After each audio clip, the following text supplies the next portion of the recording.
Okay. Oh, I was going to have somebody check. Good morning, everyone. We are here live and in person in sunny San Carlos, Sonora, Mexico, and welcome everyone. Yeah, a virtual hug. Hi, Mom.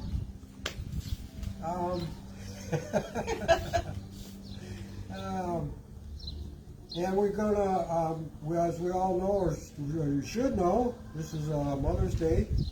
We're going to celebrate it a little bit here in our own way here on Spirit Sunday.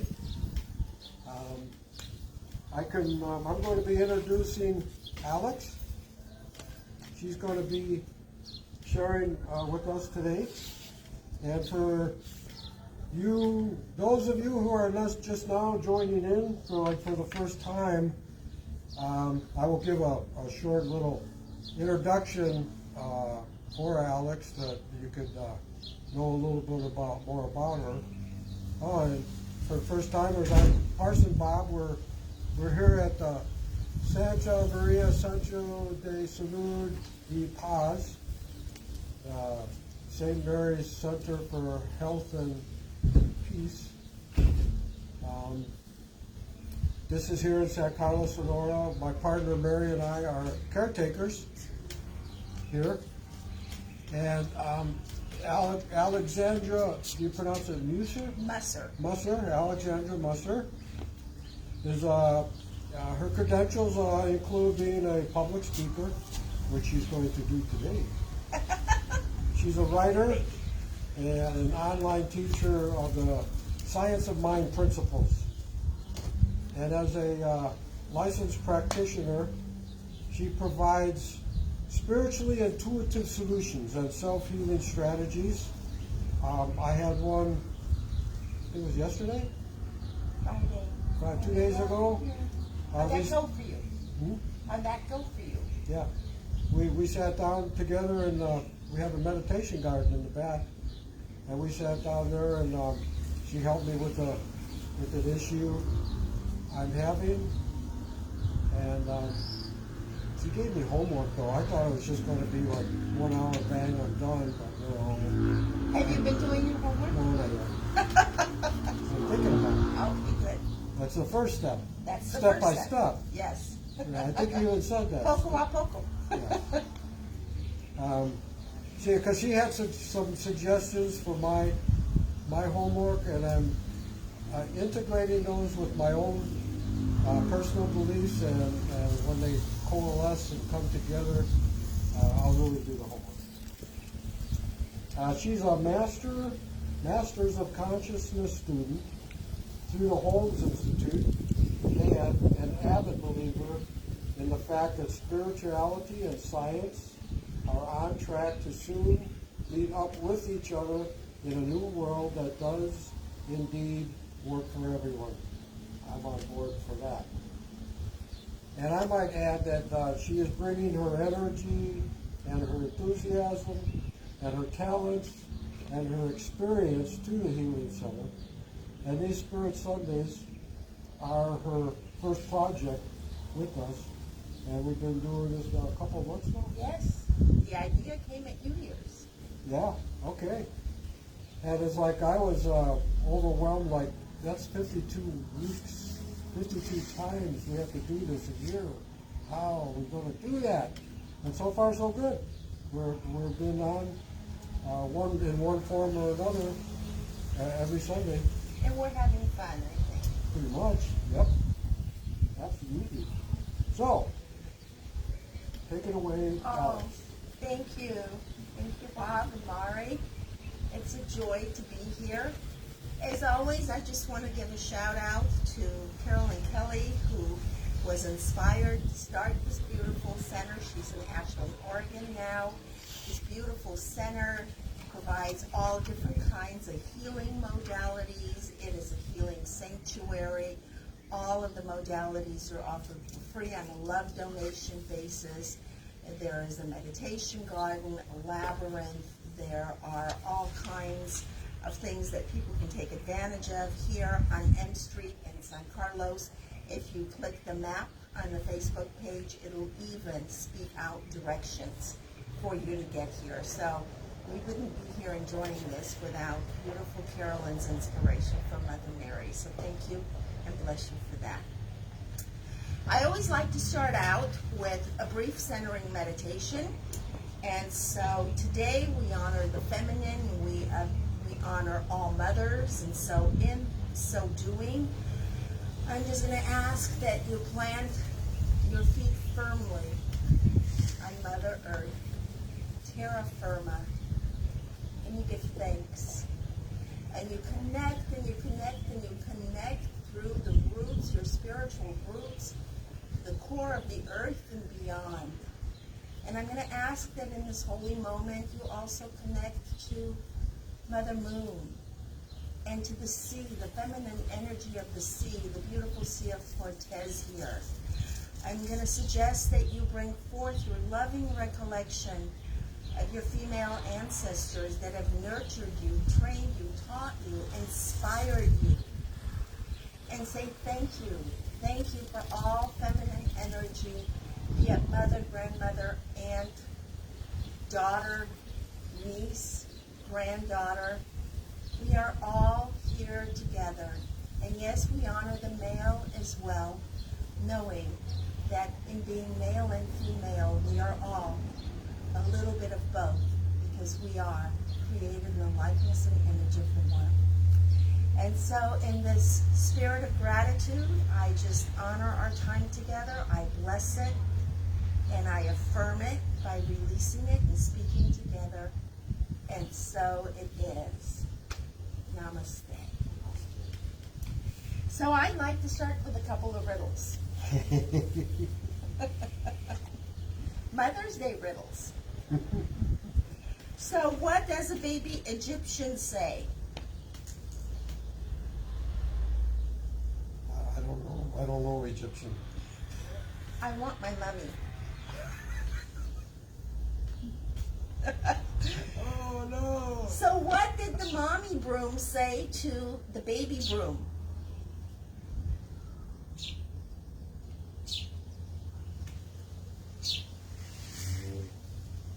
It is time to go to sleep.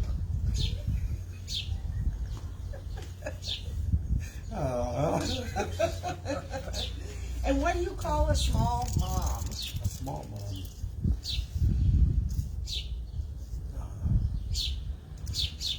You got me. A mini mom. Me. All right. Okay. And then this is the best riddle of all, and I know we will all know the answers to this, and I will ask you, and you can answer. I can answer this one? Yes, you can answer this one, but you really didn't know the other ones. I did. I know you didn't. I had to look them up. I had good guesses. All right. So she's the person that does the work of 20 for free.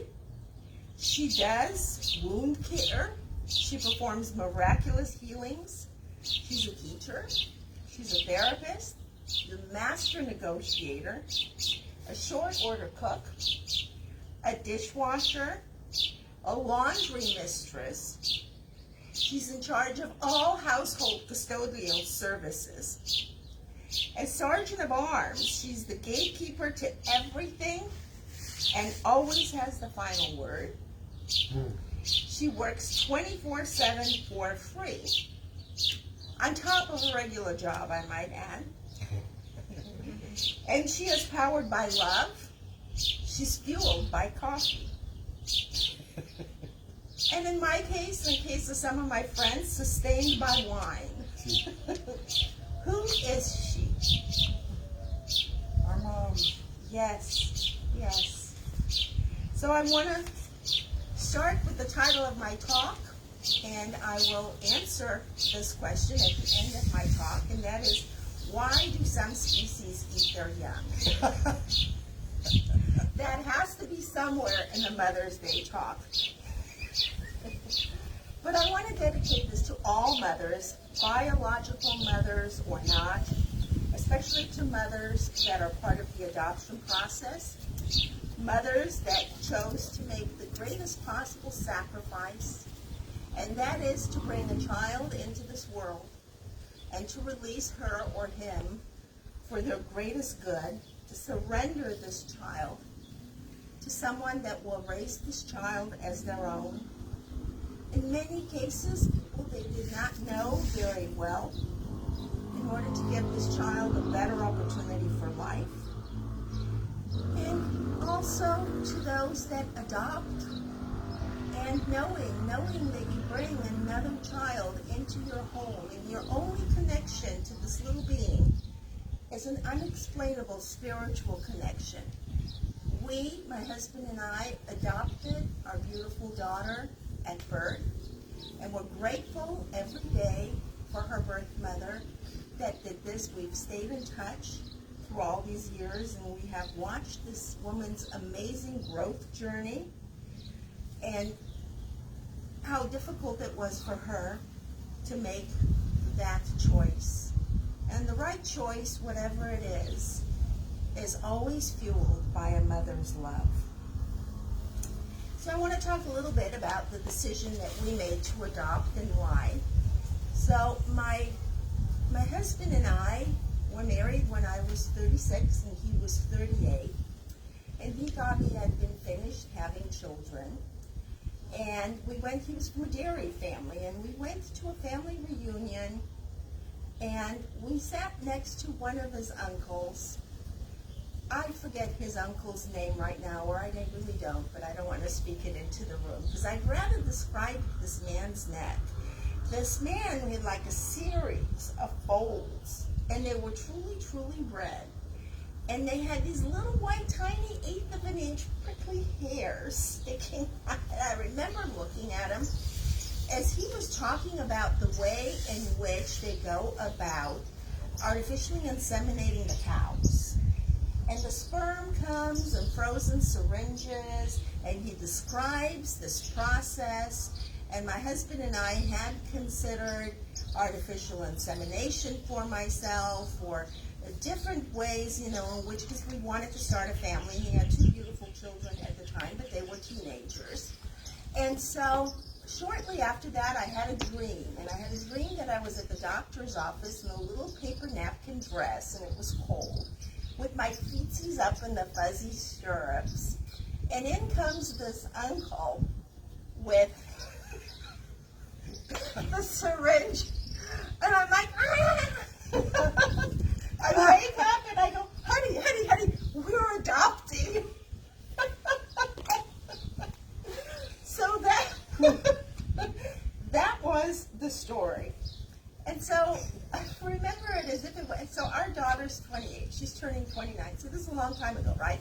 But I remember it as if it was today. And Valentine's Day came about a month later, and we went out to brunch with my mother-in-law and my father-in-law, and my mother-in-law says, because we had talked about adoption, I have a friend in Arizona whose friend is friends with this woman that I think is ready to give up her baby for adoption. She's pregnant now. And this woman, she says, I have some mixed feelings. I have to tell you about it.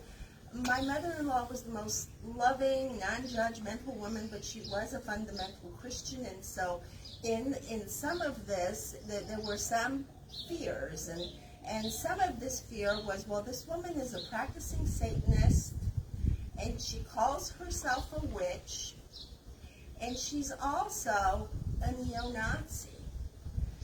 But, she wants to do the right thing, and this was her word of warning. And so I thought, well, this woman sounds like she's just deeply misguided, because I'm not a judgmental person, and I wasn't then. But I took that, with a grain of salt, and we connected, and we had a common denominator in our roots. We were both, from Europe, because I'm from Europe, and I'm of German heritage, and she was of German heritage. And we came to Arizona, and we met, and this woman was the most, intelligent, fun-loving woman. Yes, all those things were true about her, and she, defended those issues at the time. But I thought, well, she's just deeply misguided. And I have to say, in the same breath, that having stayed connected over the years, the amount of inner work, the restitution that this woman has made and is making for her past beliefs, her spiritual nature, her loving, God-inspired nature, the ways in which she helps other people, and how she has become an advocate now for all different races and religions by accepting her personal error when she was younger, because that's just how she was raised. And it takes us some time to get to the point to realize that we are not the people that raised us. So I do want to say that with all the love in my heart, and not a day goes by that we are not grateful to her for having made our family possible. So we decided to adopt, and during this adoption process, of course, we were thinking of names. And so the name Emmeline came to me, but also the name Roxanne. And so we couldn't have one as a second name because my dear friend Victoria and I decided many, many, many years before that if we ever have girls, we'd name them after each other. So, and there would just be too many names. So we chose Emmeline Victoria, and I have to say, when she was 2 years old, she comes to me, toddle, toddle, toddle, toddle, Mom, I want to be Roxanne. Now, not Roxanne, but Roxanne. Roxanne. And she was on that kick for months, and I just kept saying, well, honey, it's too late for this now. But we talk about the spiritual connection. Yeah. You know, we cannot, my process in choosing a name is tuning into what she would want to be named and what would suit her best. Not, you know, I really like this name and that name. And it was Roxanne. So there is definitely a spiritual connection. So I should say, I'm always one that, you know, studies. I love to study. And this was before Google. This was before we all had, you know, our smartphones. And so I decided to go to counseling with a counselor that teaches you what to expect and what proper behavior is when you're adopting, what to expect, what to watch out for. I mean, I didn't want to make any mistakes. So I remember the day before she was born, thank you, that I was in this phone booth. You guys remember phone booths? Oh, yeah. At the corner of the street from my last counseling session with a therapist, learning what is proper birthing room etiquette. Who holds the baby? Who gets the baby? What do you do? Because I didn't want to be offensive. And so she didn't come with a learner's manual. My daughter didn't. But as much as there could possibly be an instruction manual for how to do that, I would do it. So there's some interesting things about when she came into the world. We used to live in Big Bear Lakes, California, and she was born in Arizona. And so at 8:15 in the morning, her birth mother's water broke, and we called home to tell everyone. And apparently there was a 6.8 earthquake at that very moment in Big Bear Lakes, California, and I wrote a story called Once Upon an Angel's Wing about a little celestial being that's very, very concerned that she's going to end up with the right family. You know, where will she be? Who will be her mommy? Who will be her daddy? And it is a very dear story that I wrote, and I dedicated it to her and other children that are adopted. But in the story, it said, that the mountains danced with joy when the announcement of her birth was made manifest. But it's very difficult to be graceful when you're that big and made all out of granite. So I had that in my story.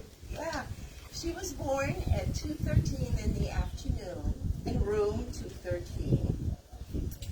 And we continued to have a good relationship with her birth mother during time times she would come in and out of our world and in and out of our awareness. And everybody said that she looked like us. It's interesting when you adopt a child, you know, we really didn't care if it would be a white baby, a boy, a girl. But, you know, when they're little and they have blue eyes and you have blue eyes and you're fair and they're fair, or, you know, you're dark skinned, they have brown eyes, and they look like that, everybody thinks they look like you. The most miraculous thing of this thing is to watch and see how as they grow, they behave like you, but more and more, they look like their birth parents. They look like someone else, you know. And it's really just the beautiful weaving of that entire process. Now, being adopted is the greatest gift, in my opinion, that you can give a child, because, let's face it, anyone can get pregnant. Well, most people, well, I couldn't then. I mean, we couldn't in our situation, but I mean, that is in and of itself is not the difficult thing. It's to go out and to choose a child. And I've read beautiful stories about children being chosen out of foster care when they're 15 and 16 and 17 years old, when they have given up the fact that they're ever going to have a family. And it's particularly difficult at that point in their lives because it's called aging out. So they're going to be out of the system, and they will have no one to take care of them. So whether you are a foster parent or you're a foster child, or whether you're working in that system and you decide to bring someone into your family, it is just an amazing gift that you can give. Here in Mexico, we have a lot of orphanages, and my husband and I are in awe of the work that these people do with these kids. And when you look at these children, they are loved. And they know that they are loved. And they have become each other's family. And in truth, you cannot choose your family. And in my story, you know, I can name a couple people that maybe I wouldn't have chosen, but they're family. But your chosen family is just your greatest gift to yourself and to them, you know, because it is born out of love. And so our ties are more than familial. Our ties are spiritual first, and then DNA related later. I also want to mention that for all of those that are maybe thinking, well, my mother didn't care for me, she didn't love me right, or whatever it is, I have learned over the years that the examples that we are given, even if they're the examples of what not to do, are a blessing. And if you believe that everyone is spirit at the core, making a decision to come into this planet and maybe not exactly be a role model in whatever way is a difficult decision. And for many, that is a conscious choice to be able to teach those around them maybe what not to do. For others, it's not a conscious choice, and maybe they just forgot their divine roots. And they're going about it, God bless you, all in the wrong way. So we don't know. We don't know when which is which is why we really should never be in judgment of those people. And we have to thank them for the lessons that they've given us. There are so many success stories of people whose mother or father were not the proper influence. Tony Robbins is one of them. He talks about his mother being a drug addict and an alcoholic, and his being out of the house at 16 and having a revolving door of men into the house. Bless that woman, because had she not created a painful situation for him that showed him where to go into the light and away from that, you know, we may not have his wondrous energy and his lessons and all that he teaches today, and all the people that have been changed by the things that he teaches today. With respect to our daughter, she has a little boy now. And that has just been the greatest gift to her, because you can imagine it's important to some children that are adopted wanted to know who their relatives are and to have that connection. Some of them don't care. Some of them really do care, and they want to know more about that. And for us, it was always very open. I would tell her, thank you for picking me to be your mommy. And we would go out at night, and we'd look at the stars, and I'd show her the stars, and I would say, that's where you came from. And you picked me. You picked us to be your mom and dad.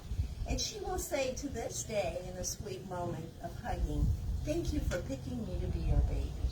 So it's something that continues. But that is not in place of wondering where you came from and wanting to know more about your biology and your DNA and things like that. Well, now that she has a little boy, and I will say this with all the love in my heart that I can bring up, there were ways in which she treated herself during her younger years that were not ways that she would have treated herself if she had a motherly love for her inner being. But once she got this little boy, her love for him, that mother's love, changed how she treats herself and the way in which she lives her life, because she wants the best for him. And she realizes that in order for him to have the best in life, she has to be the best that she can be. So he has now taught her how to love and honor herself and how to lead her life in an exemplary, beautiful way that maybe she would not have done so for her own self. Why? I don't know. Young people, remember the title, Why Do Some Species Eat Their Young? There's moments during teenage years that we could answer that question vividly. Vividly. And it happens. So one of the things that I want to touch on is some other stories that I've recently read. There is this African-American woman, and she is in her 50s, and she was given up for adoption at birth. And she was raised by a beautiful, loving family who, over the years, passed away. And when she was growing up, she was watching this TV show called Are You My Mama? And what a apropos title. I'm going to give you their names. So it's Lisa Wright. Watch, that's my mama as a child. That was the title of the show. And she and her adopted parents, they watched the show. This was in the 70s for the entire period it ran. I think it ran over the period of a year. The adoption was closed. Her birth mother talks about being in the hospital giving birth, and her eyes were covered so she wouldn't see the baby, and she was not allowed to hold the baby. Now, me going through birthing room etiquette, we allowed the birth mother to hold the baby, to have her the first night. We let her bond with her while I ran out and got pizza because she was starving after labor and delivery. Is that proper etiquette?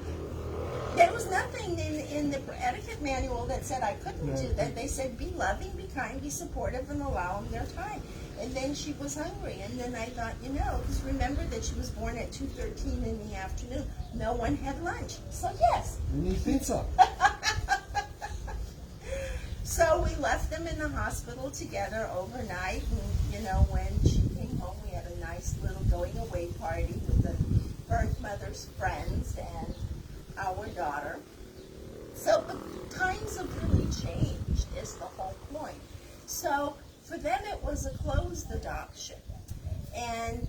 But she really, after her adopted parents passed away, she really wanted to know where she came from.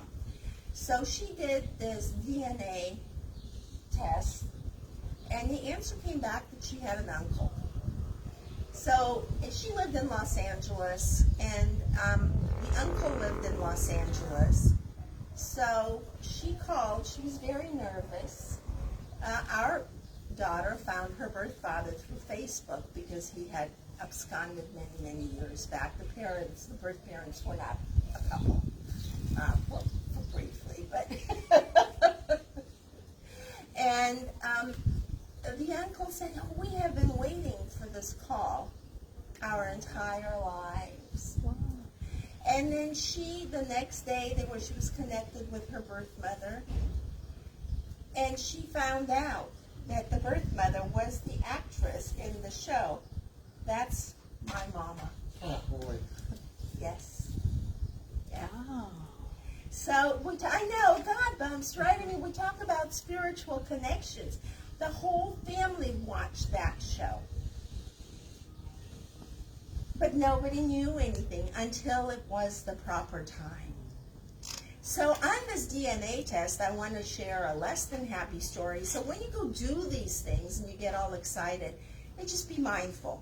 This is a story that was shared with me in confidence by a woman that I know. She has 2 children, and they're adults, and she's divorced. And for Christmas, the adult children got a DNA test from their aunt, which they thought was really cool. I mean, one of my dearest friends here in San Carlos adopted a beach stray dog that she named Blanket. She did a DNA test on Blanket to see all the different kinds of species that are in her. It's just fun. You know, she's part Whippet. That's why she's so skinny all the time. Wow. But so you can do that. So these adult children did their DNA test. It was their Christmas present, and they found out they do not have the same father. And so all hell broke loose in the family, and the mother's been ostracized. Now, the mother shared the story with me that she was in a relationship with the father for many years, and they broke up. And during the period that they broke up, she had a relationship with someone else, which ended, and she and the father got back together, and the someone else stayed on as a member of the family. When she was pregnant, and she married the father, she discussed it, and no one had any concerns. At the time, we didn't have the ability to do those things, and he said, "I'm fine, and we're sure that this is, your child," and it was the firstborn was a daughter, and she came out and she looked like the dad. Now remember, when they're little, you got blonde hair and blue eyes, they got blonde hair and blue eyes, they look alike. Okay, but that happens to be 1/4 of the population when you grow up, right? You're African American, they're African American, we all have brown eyes, they look like me. Well, but that's, another 1/4 of the population. Same thing with indigenous people, Asians, whatever it is. So, after a period of time, this couple, when the children were older, got divorced, and nobody thought anything of it. And so now the mother has been ostracized, and she just feels terrible, because what made her a mother was not who she slept with once, but how she raised those children, how she loved and nurtured those children, how she put on Band-Aids and kissed their boo-boos and made them feel all better, how she taught them to walk around the coffee table hanging onto it so they learned to pull themselves up and not fall. And so the pain that woman is suffering. So again, I bring this up because it isn't always in the DNA.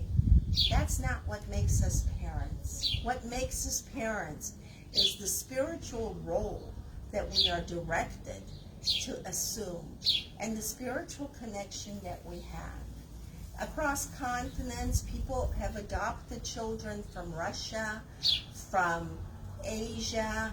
So many Korean children have been adopted. I have friends and clients, because in the Asian culture, it used to be, I know how it is now, but I don't want to speak out of turn, that if you had a baby girl, she was not wanted, and you could only feed so many children. So they were given up for adoption. And many of those young women wound up loved by American Caucasian families. I speak for my friends, because I can think of two families, and they're Caucasian families. It can be any kind of a family. And they have gone to college, and they're doing beautiful things with their lives. So what is it that drives you to spend tens of thousands of dollars, because this is not cheap, to go across the world to pick up your child that Spirit intended for you to have and to love, whatever your previous connections might have been spiritually or past lives or whatever? This is not what this talk is about. I mean, that is truly a mother's love, and that's why we honor all mothers and all maternal essences here on Mother's Day. My grandmother was such a beautiful, loving soul. For all the difficulty that my mother presented, my grandmother, 5-10-fold, gave that back in love and healing and nurturing and support. And so then in closing, to answer the question, what was the question?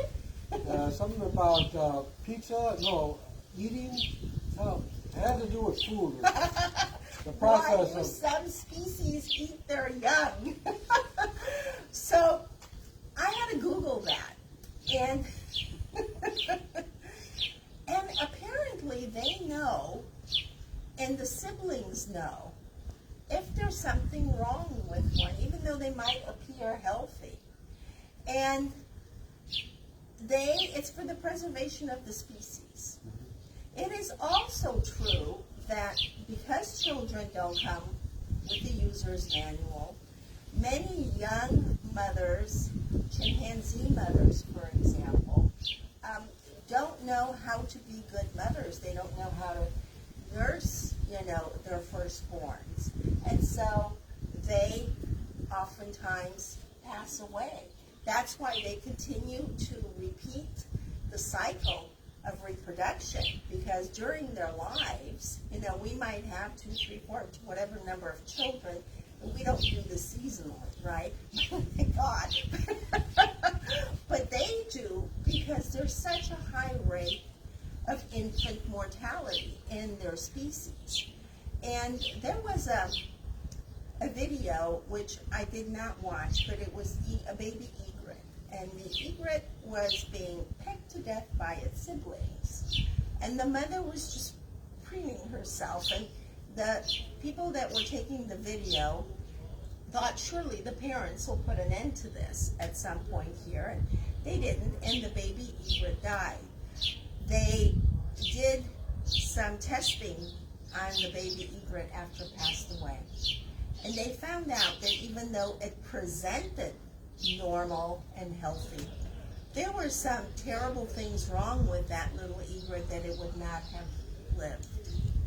And so it seemed like such a cruel thing of nature, what mother, prunes herself, while somebody's, attacking their baby. But they have that instinct. So it is in order to further and advance the species. And it is something that is not done out of meanness. We, as people in zoos, have learned to intercept some of those actions because we can heal the baby. There was a little cub that was in danger of being eaten by the mom, and it was nurtured back to health. And, but in nature, they don't realize that we're at the zoo now, so the zookeepers will feed us no matter what, and that we have vets at the zoo, so it's okay, let's let them live.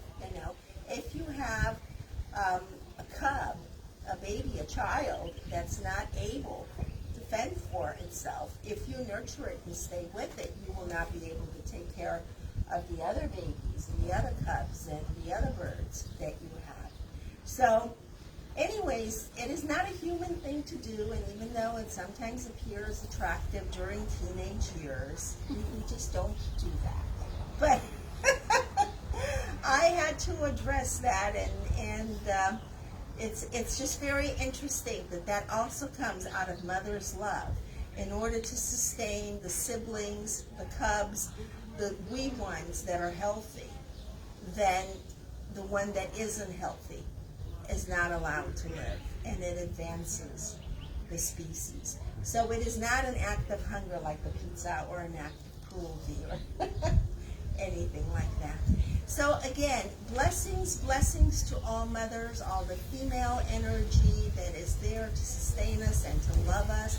Blessings to the fathers that have walked beside us through these journeys, helping us, supporting us, caring for our children.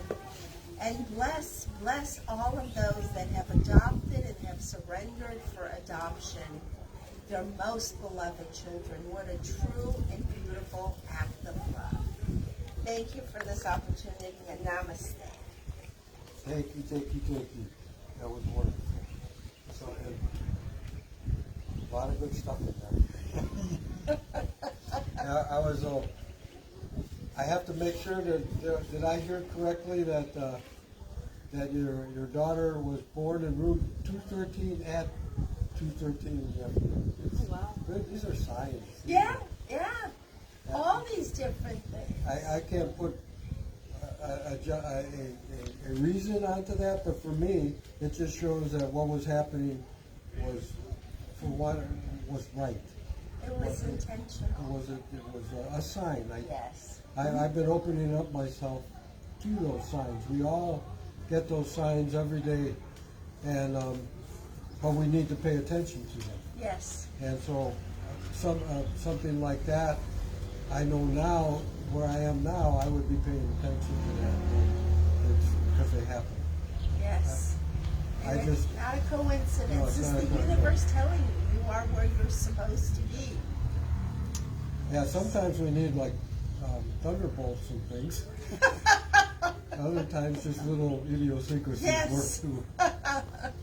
And bless my mother-in-law for this connection, and our daughter just loved her grandma until she passed away and still misses her and longs for her.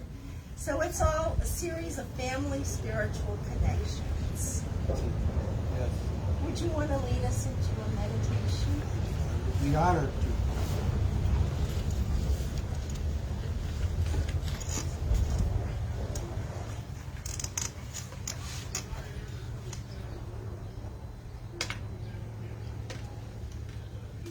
We're gonna. It's actually a Mother's Day meditation, and it's not my original. It comes from a lady by the name of Lorraine Miller. And what I like to do is I use my drum in the background. It's not going to be overpowering, but the energy, the spirit of the drum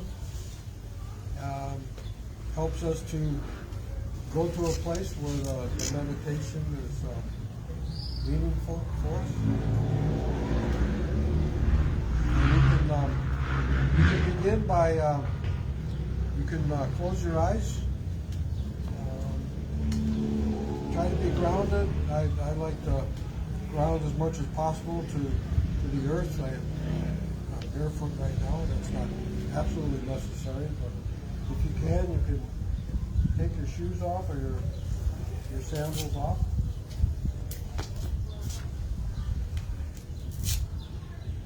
Close your eyes and you can take a deep breath. Take the breath in.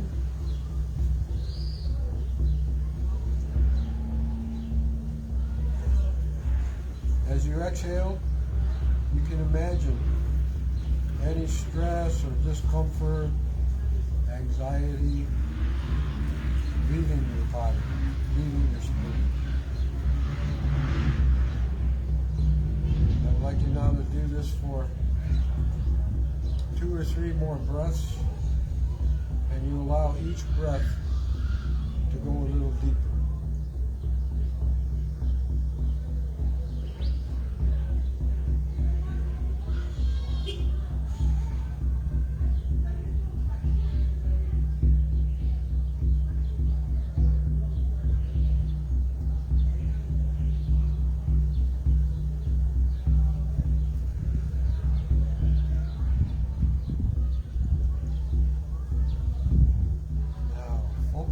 attention on your heart.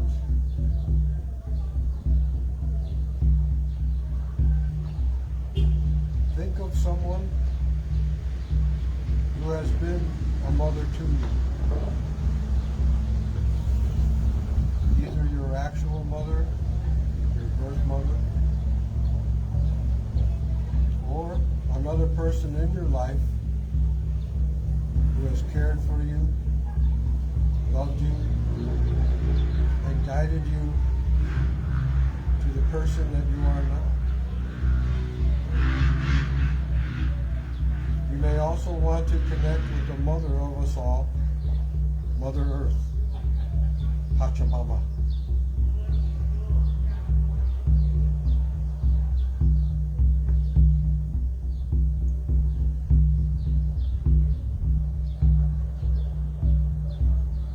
With your heart and through your heart,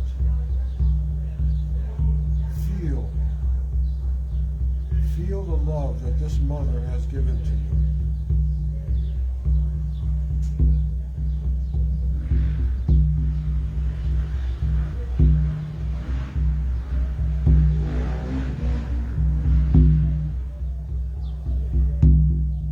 Allow that love to travel throughout your body, filling you up until you are overflowing with it.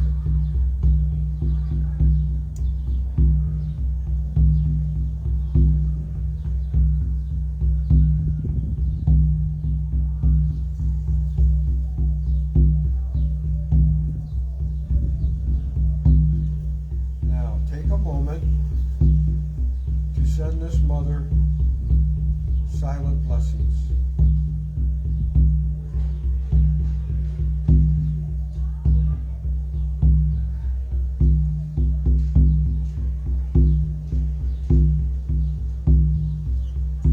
Thank this mother for sharing her love with you.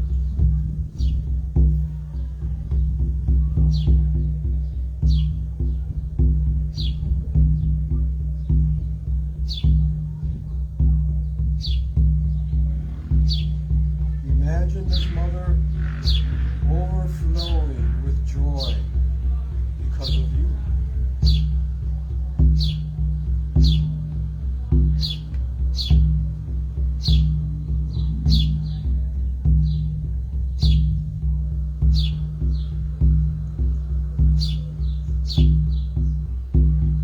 Notice the circle of love that has been created by this exchange of giving and receiving.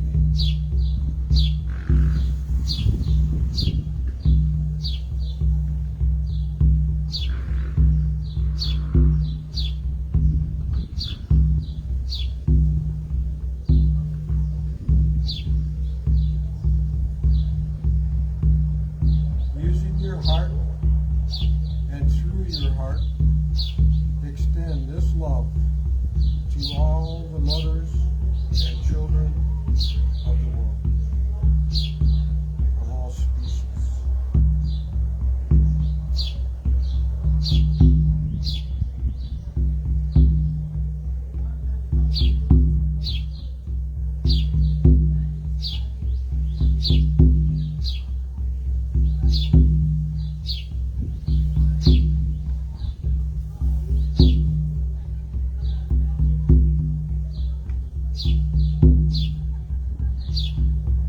Know that this flow of love is a universal life force that exists within each of us, and that you are never too old to need this love.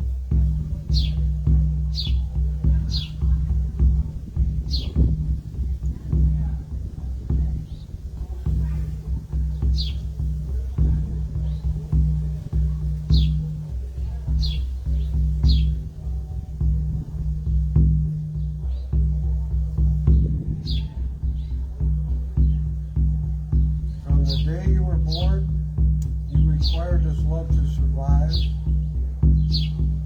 Tapping into this nurturing energy can remind you that you are loved unconditionally. unconditionally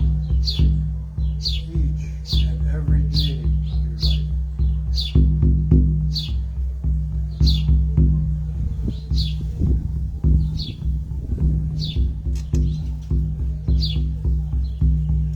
Take a few deep breaths. And when you are ready, open your eyes.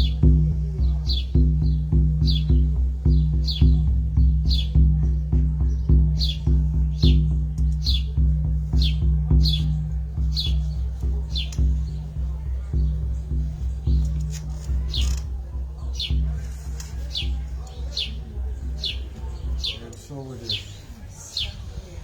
Namaste. That was beautiful. Turn this off. Happy Mother's Day.